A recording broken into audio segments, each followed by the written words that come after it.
Hi guys, welcome to Run Run Deals. Today we're going to be reviewing this beautiful basin faucet that I got.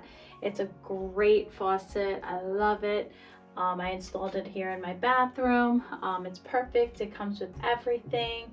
It comes with all these pieces. It comes with a push stop for the water. It comes with all the hardware needed to install. It's super simple. You just install these three, install this, and then you install everything underneath, the hoses and everything. Super simple. I installed it myself and really quickly. I love it. I love the matte black finish.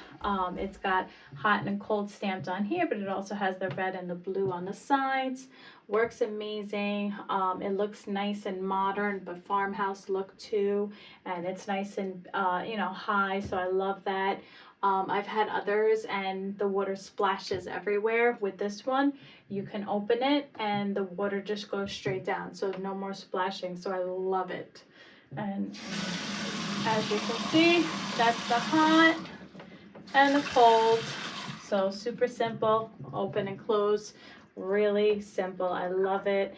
Works amazing. And then if you open that up, you can push and it starts filling up with water. And then when you want to let go of the water, you close that and then you open it up and it goes down. So really great. I love it. I highly recommend this faucet. It's amazing and very well made. So I hope you enjoy. Bye.